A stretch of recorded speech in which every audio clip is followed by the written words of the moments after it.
كر وفر واعمال عنف داخل اديس ابابا امبارح. ايه اللي حصل؟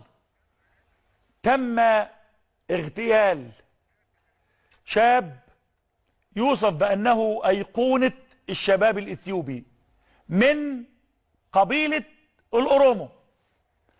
هو ده الشاب، ده مطرب اسمه هاشالو هنديسا، او بيقولوا هناك عليه هاشالو او هاكالو.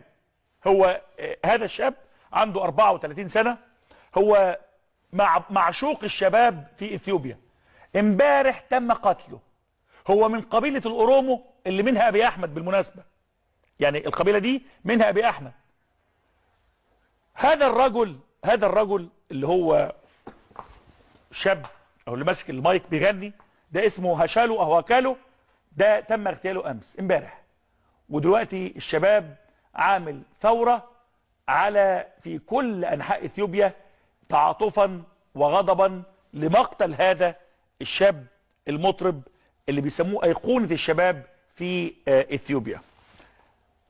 بالامس ايضا تم قطع الانترنت عن عموم اثيوبيا وكل وسائل الاتصال والتليفونات وكله بالامس. وخرج ابي احمد امبارح وطالب بضبط النفس للناس خاصة قبيلته، وبلغ الشرطة وكلف الشرطة انها تسرع في القبض على من قام باغتيال المطرب هاكالو او هاشالو، ومنعوا حظر التجوال في بعض المناطق، وتم القبض على مجموعة من المشتبه فيهم داخل اديس ابابا. ايه اللي بيحصل؟ ايه الوضع؟ خلص؟ لا، لسه فيه تداعيات حصلت امبارح فيه وشغال النهارده بنفس الكلام. النهارده فيه واحد من القادة السياسيين اسمه جوهر محمد. ده احد السياسيين من قبيلة برضه الاورومو اللي منها ابي احمد اللي منها هاكالو. ده جوهر الشاب الصغير اللي حضراتكم شايفينه ده. OMN اختصار لشبكة اورومو الميديا معرفش نتورك، اورومو ميديا نتورك. وده الشاب الصغير ده اسمه ايه؟ جوهر محمد. تم القبض على جوهر بالامس، تم القبض على جوهر محمد. ودي انباء بتتردد داخل اثيوبيا ولسه من ساعات قبل ما اطلع هوا يعني. وطبعا احنا مش عارفين نتواصل لانه كل حاجه مقطوعه هناك. بيكلي جيرا وميرا جودينا كل دول تم القبض عليهم، قيادات مجموعه كبيره جدا من الاورومو تم القبض عليهم. الغريب انه ابي احمد نفسه من الاورومو لكنه ما عندهمش نفوذ، النفوذ كله في التجري فوق. ولما حصل مشكله في اثيوبيا خلال السنوات الماضيه اتفقوا ان هم يجيبوا رئيس الوزراء من عشان الامور تهدى من الاورومو، لكن بلا نفوذ قوي. وطبعا رايحين انتخابات. هو ابي احمد حاول يدوب العرقيات وقال ان احنا نعمل حزب اسمه حزب الرخاء، لكن حزب الرخاء مبني على اسس ما بين ماركسيه مغرقه في تدخل الدوله وما بين راسماليه. بيحاول ابي احمد ان هو يمزج ما بين الراسماليه والاشتراكيه او الماركسيه في مجتمع ممزق من الناحيه. ده ابي احمد اهو. وادي جوهر محمد اللي تم القبض عليه النهارده. انباء يعني شبه مؤكده بتقول ان تم القبض عليه. انا بقول يعني وانا مهتم امبارح يعني اللي خلاني نشوف الموضوع، شفنا ردود الافعال. كنا نبحث عن ردود الافعال داخل اثيوبيا على ما جرى في المجلس الامن. فاحنا بنشوف بنتابع الحق ده فيه عنف، الحق في اعمال عنف موجوده في قلب اديس ابابا في قلب اثيوبيا. وانا بتابع لقينا هذا الكلام، فتوقفنا عنده انه اعمال عنف وقتل احد المطربين من اشهر المطربين داخل اثيوبيا، والقبض على الناشط السياسي اللي هو رفيق ابي احمد اللي هو جوهر محمد، كان وانفصلوا عن بعض. ده الوضع داخل اثيوبيا. انا بقول كل ما يجري في اثيوبيا من اعمال عنف وشغب وقتل وتصفية قولا واحدا ليس في مصلحة الإثيوبيين وليس في مصلحة أشقاء إثيوبيا في مصر وفي السودان. بقول تاني، أطالب الشعب الإثيوبي بضبط النفس والتغلب، وأدعو للشعب الإثيوبي به إن هو يتغلب على هذه الأعمال العنف، لأنه الدولة فيها عرقيات وفيها تنافس وفيها تناحر وغيره، وأبي أحمد بيحاول يلم، وإحنا بنقول له عايزين نساعدك وعايز يعمل تنمية وإحنا عايزين نساعدك. إحنا بننشر السلام، إحنا لا نطرب ولا تطرب قلوبنا لأي دماء أو أي عنف. فأنا بدعو بالسلامة وأدعو لهم إن هم يعني يتغلبوا على هذه الأزمات وينتصروا للحق وينتصروا للعدل وينتصروا للمساواة. وبقول تاني إنه الإرادة السياسية داخل إثيوبيا بعافية، محتاجة شوية عشان نخلص من الأزمة الكبيرة بتاعت سد النهضة. وهم متخيلين ده في اثيوبيا، ده بيحصل في اثيوبيا. هو انا لما يحصل ده في اثيوبيا هبقى مبسوط؟ اكيد لا.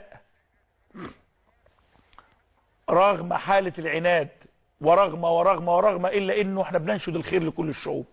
احنا دعاة سلام، احنا دعاة سلام، احنا دعاة بناء، احنا دعاة تنمية. الكلام اللي قاله رئيسي عندهم في برلمانهم كلامي، هذا الكلام انا يمثلني كل هذا الكلام. احنا مع بناء الانسان الافريقي والاثيوبي والمصري، احنا مش مع العنف، مش مع القتل، مش مع التخريب، لكن مع الحق. كر وفر واعمال عنف داخل اديس ابابا. امبارح ايه اللي حصل؟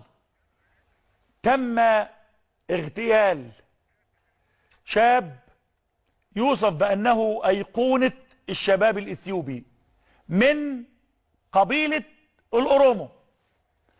هو ده الشاب، ده مطرب اسمه هاشالو هنديسا، او بيقولوا هناك عليه هاشالو او هاكالو. هو هذا الشاب عنده 34 سنة، هو معشوق الشباب في اثيوبيا.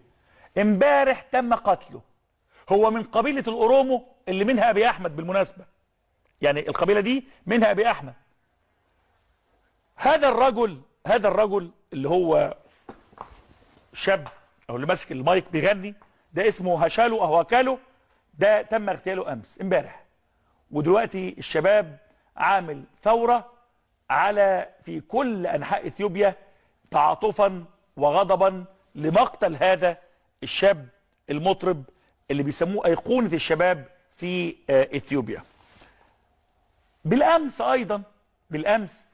تم قطع الانترنت عن عموم اثيوبيا وكل وسائل الاتصال والتليفونات وكله بالامس. وخرج ابي احمد امبارح وطالب بضبط النفس للناس خاصة قبيلته، وبلغ الشرطة وكلف الشرطة انها تسرع في القبض على من قام باغتيال المطرب هاكالو او هاشالو، ومنعوا حظر التجوال في بعض المناطق، وتم القبض على مجموعة من المشتبه فيهم داخل اديس ابابا. ايه اللي بيحصل؟ ايه الوضع؟ خلص؟ لا، لسه فيه تداعيات حصلت امبارح فيه وشغال النهارده بنفس الكلام. النهارده فيه واحد من القادة السياسيين اسمه جوهر محمد. ده احد السياسيين من قبيلة برضه الأورومو اللي منها ابي احمد، اللي منها هاكالو. ده جوهر الشاب الصغير اللي حضراتكم شايفينه ده. OMN اختصار لشبكة اورومو الميديا، معرفش نتورك، اورومو ميديا نتورك. وده الشاب الصغير ده اسمه ايه؟ جوهر محمد. تم القبض على جوهر بالامس، تم القبض على جوهر محمد. ودي انباء بتتردد داخل اثيوبيا ولسه من ساعات قبل ما اطلع هوا يعني. وطبعا احنا مش عارفين نتواصل لانه كل حاجه مقطوعه هناك. بيكلي جيرا وميرا جودينا كل دول تم القبض عليهم، قيادات مجموعه كبيره جدا من الاورومو تم القبض عليهم. الغريب انه ابي احمد نفسه من الاورومو، لكنه ما عندهمش نفوذ، النفوذ كله في التجري فوق. ولما حصل مشكله في اثيوبيا خلال السنوات الماضيه اتفقوا ان هم يجيبوا رئيس الوزراء من عشان الامور تهدى من الاورومو، لكن بلا نفوذ قوي. وطبعا رايحين انتخابات، هو ابي احمد حاول يدوب العرقيات وقال ان احنا نعمل حزب اسمه حزب الرخاء، لكن حزب الرخاء مبني على اسس ما بين ماركسيه مغرقه في تدخل الدوله، وما بين راسماليه بيحاول ابي احمد ان هو يمزج ما بين الراسماليه والاشتراكيه او الماركسيه في مجتمع ممزق من الناحيه. ده ابي احمد اهو، وادي جوهر محمد اللي تم القبض عليه النهارده، انباء يعني شبه مؤكده بتقول ان تم القبض عليه. انا بقول يعني وانا مهتم امبارح، يعني اللي خلاني اشوف الموضوع، شفنا ردود الافعال، كنا نبحث عن ردود الافعال داخل اثيوبيا على ما جرى في المجلس الامن. فاحنا بنشوف بنتابع، الحق ده فيه عنف، الحق في اعمال عنف موجوده دي في قلب اديس ابابا في قلب اثيوبيا. وانا بتابع لقينا هذا الكلام، فتوقفنا عنده انه اعمال عنف وقتل احد المطربين من اشهر المطربين داخل اثيوبيا، والقبض على الناشط السياسي اللي هو رفيق ابي احمد اللي هو جوهر محمد، كان وانفصلوا عن بعض. ده الوضع داخل اثيوبيا. انا بقول كل ما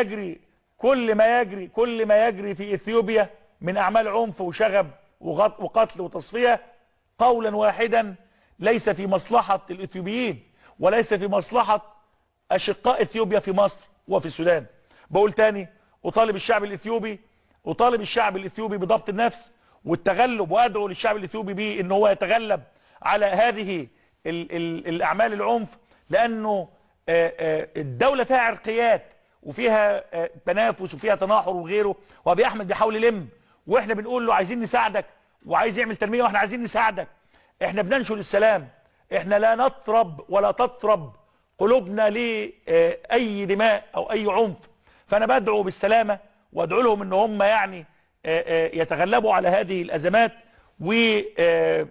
وينتصروا للحق وينتصروا للعدل وينتصروا المساواه.